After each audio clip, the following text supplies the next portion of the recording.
ఎప్పటికప్పుడు వార్తల కోసం దండూరా జనం గుండె చప్పుడు న్యూస్ ఛానల్ ను సబ్స్క్రైబ్ చేసుకోండి. బెల్ బటన్ ను క్లిక్ చేయండి, లైక్ చేయండి, షేర్ చేయండి.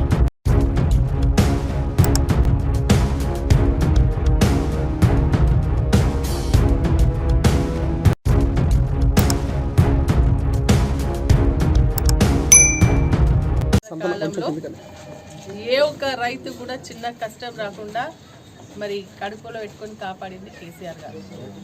రైతు మద్దతు ధర నుంచి, రైతు పెట్టుబడి సహాయం నుంచి ఎరువులు అందుబాటులోకి తీసుకొచ్చే విధంగా, అదేవిధంగా మనకు కొనుగోలు కేంద్రాలు, 24 గంటల ఉచిత కరెంటు, మరి అదేవిధంగా ఏదైనా అతివృష్టి అనావృష్టి వచ్చినా కూడా రైతులకు నష్టం కాకుండా మరి వాటిని కొనుగోలు చేసినటువంటి ప్రభుత్వం కేసీఆర్ గారిదైతే ఈ 5-6 నెలల కాలంలో రైతుల కష్టాలు వర్ణనాతీతం.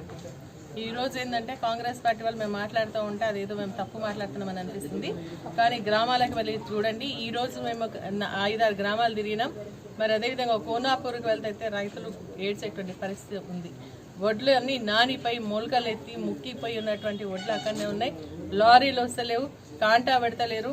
ఒకవేళ కాంటా పెట్టినా మహబూబ్ నగర్ పంపిస్తే మరి ఒక్కొక్క లారీకి దాదాపు 28 క్వింటాల్ 12 క్వింటాల ధాన్యాన్ని అదనంగా తీసుకుంటున్నారని చెప్తున్నటువంటి పరిస్థితి ట్రక్ షీట్తో సహా రుజువు చేసి చూపించడం జరుగుతోంది.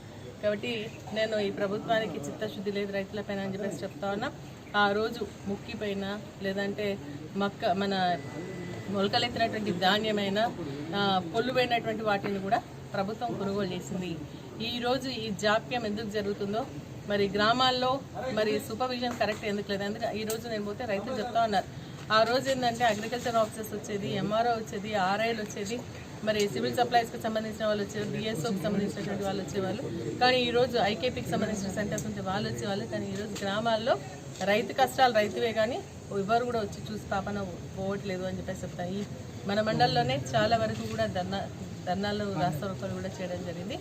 మరి సరి అయినటువంటి ట్రాన్స్పోర్టేషన్ లేకపోవడం వల్ల, మరి అదే ఆమాలీలు సరి అయినటువంటి సమయం ఎంతైతే మోతాదులో ఉండాలో అంతమంది లేకపోవడం వల్ల, అదేవిధంగా మరి అకాల వర్షాల వల్ల మరి నానిపోయినటువంటి వడ్లు ఏవైతే ఉన్నాయో కొనుగోలు చేయకుండా ఉండడం వల్ల ఇప్పుడు కూడా మనం వెళ్తే కనిపిస్తుంది ఏంటంటే పాపం రైతులు లారీ లేకపోవడం వల్ల ఎండినటువంటి ధాన్యాన్ని కూడా సంచుల్లో నింపి దాని బందోబస్తుగా తాడిపత్రులతో సుతులతో కట్టుకొని పెట్టుకున్నటువంటి సందర్భాలు ఇంకా మన గ్రామాల్లో కనిపిస్తూ ఉంది కొల్చార మండలం.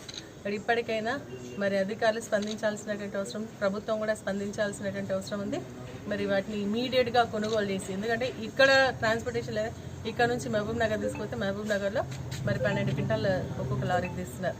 మరి ఇప్పుడు మళ్ళీ గద్వాలు పంపిస్తామంటున్నారు, సిద్దిపేటకు పంపిస్తున్నారు, ఎక్కడెక్కడ పంపిస్తున్నారు. కానీ లారీలు రాకపోవడం వల్ల రైతులు నష్టపోతూ ఉన్నారు. కాబట్టి ఇమీడియట్గా తక్షణమే స్పందించి ఈ లారీలు పంపించేసి ధాన్యాన్ని కొనుగోలు ముక్కిపైన నానిపైన మరి మొలకలు ఎత్తినటువంటి ధాన్యాన్ని కూడా కొనుగోలు చేయాలని మేము బీఆర్ఎస్ పార్టీ తరఫున డిమాండ్ చేస్తాం.